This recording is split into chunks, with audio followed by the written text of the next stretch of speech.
Okay, hi. I am Sister Lian. I was saved on September 15, 2023.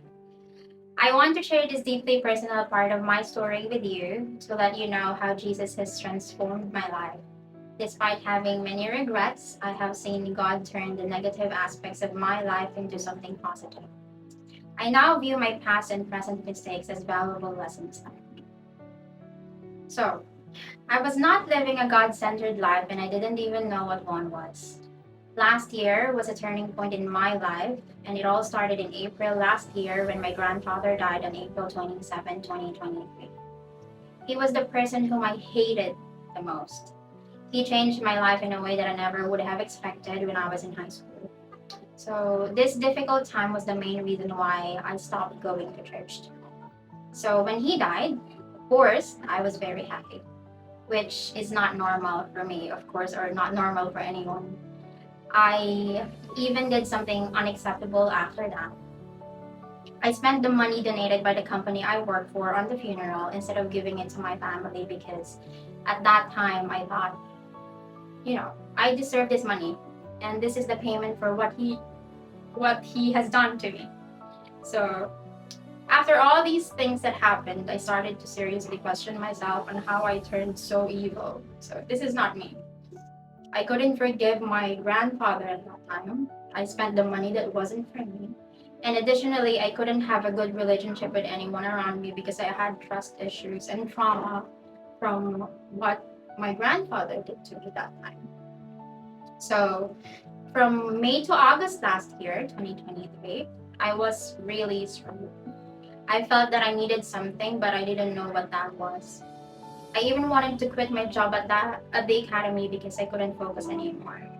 But in those moments of struggle, I also started asking people around me, sharing how I felt and asking why I felt this way.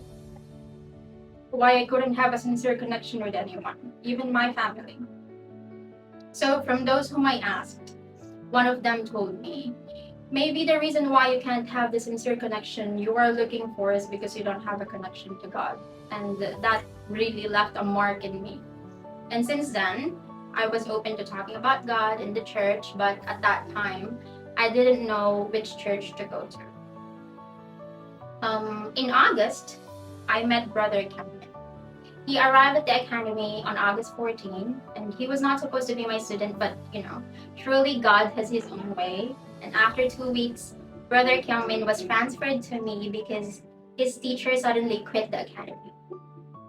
During our classes, he sometimes shared about the church, and honestly, at first I was very skeptical because he always came to class sleepy, late, and whenever I asked him why, he always said because he stayed in church late and mostly for choir practice. So I was like, what kind of church is that? As time went by, little did I know that Brother Kyungmin was already trying to evangelize me. He started asking weird questions not related to our classes anymore. And that was the week I watched the Bible seminar. That was the week before I watched the Bible seminar. The first weird question that he asked was, what do you need in your life right now? I thought it was a very random question, but I answered. I said, I need a church, and I think he was also surprised when I said that and said maybe I could check out his church. I just said maybe one of these days. Then after a few days, he asked me something weird again. He said, what's the purpose of your life? I was shocked, not because of the question, but because I didn't know what to say. Then I asked him the same question, and surprisingly, he confidently told me, my purpose is to live my life for God.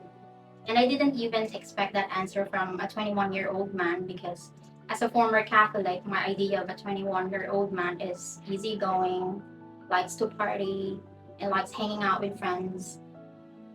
His answer definitely made me say yes to watching the Bible seminar because I also want to know my purpose. So the following week, I watched the Bible seminar for 1 whole week, even if it's really late for me. I learned a lot from session 1 to 3, things that I did not learn from my previous church. Then during the 4th session, it was an eye-opener for me. I couldn't believe what I had watched. I felt like it was a joke that I'm going to hell. It was pretty overwhelming for me knowing that I'm a terrible sinner. And I remember even if the pastor from session 4 said, go home, take care of yourselves, and repent, I chose not to go home right away because of the overwhelming feeling I felt. I decided to have a walk with a sister that time for 1.5 hours, and that truly helped me to understand what I was feeling. I remember that night was also the first in a very long time that I prayed to God and repented because of all my sins. I also prayed to hopefully be given another day to live to watch the session 5. Then came session 5. Session 5 made me realize a lot of things. It made me happy and sad at the same time. Happy because of eternal redemption, of course. I just knew that Jesus shed his blood for me. Sad because I was angry with him for a very long time, not knowing what he had done for me 2,000 years ago. He saved me even without knowing me. He showed his love by sacrificing his life for me. I don't even deserve it, but it was given to me for free. And yes, I got saved on the night of September 15, 2023.